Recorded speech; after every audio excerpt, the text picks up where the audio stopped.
जब आप किसी देश के साथ युद्ध लड़ते हैं तो आपकी जीत के लिए सबसे इम्पोर्टेंट क्या होता है? गोला बारूद, लड़ाकू विमान, मिसाइलें? जी नहीं, ये सब आपके पास अगर दूसरी सेना के मुकाबले कम भी होगा तब भी आप युद्ध जीत सकते हैं। बस शर्त ये है कि आपके पास दुश्मन की इंफॉर्मेशन होनी चाहिए। दुश्मन के पास क्या क्या हथियार हैं, दुश्मन के पास क्या क्या ऑप्शन हैं, ये सब जानकारियां सबसे इम्पोर्टेंट हैं। दूसरा सबसे इम्पोर्टेंट चीज है आपका डिफेंस।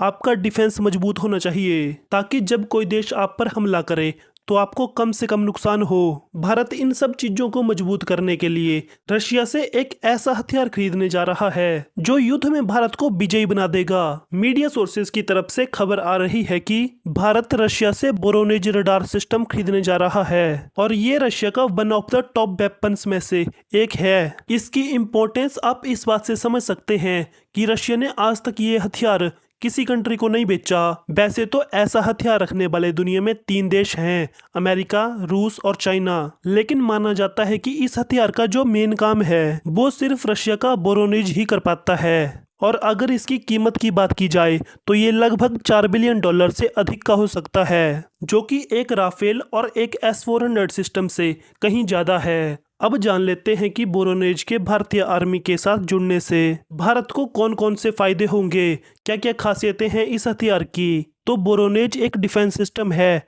और इसकी रेंज 6000 किलोमीटर से ज्यादा है। मतलब अगर ये भारत में डिप्लॉय होता है तो इसकी रेंज में तुर्की, जापान और चीन सब आ जाएंगे। अभी तक जो दुनिया में सबसे एडवांस डिफेंस सिस्टम माना जाता था वो था S-400, जिसकी रेंज सिर्फ 400 किलोमीटर थी और इसकी रेंज 6000 प्लस है। मतलब 6000 किलोमीटर की रेंज में जब भी कोई मिसाइल, विमान या ड्रोन उड़ेगा तो इसका पता इसे आसानी से चल जाएगा। मतलब अगर कोई देश 6000 की रेंज में कोई टेस्ट करता है तो उसकी एक एक जानकारी भारत के पास होगी, वो भी घर बैठे। मतलब भारत पता लगा सकेगा कि दुश्मन ने जो मिसाइल टेस्ट की है उसकी रेंज क्या है, दुश्मन के पास जो लड़ाकू विमान है वो एक टाइम में कितना उड़ सकते हैं। भारत को जासूसी के लिए ड्रोन और अलग अलग तरीकों पर निर्भर नहीं रहना पड़ेगा। ये एक बार में 500 टारगेट का पता कर सकते हैं। और इसकी सबसे बड़ी खासियत बताया जा रहा है कि ये हाइपरसोनिक मिसाइल को ट्रैक कर सकता है। इसी कारण इसकी रेंज 6000 प्लस है। मतलब ये इंफॉर्मेशन और डिफेंस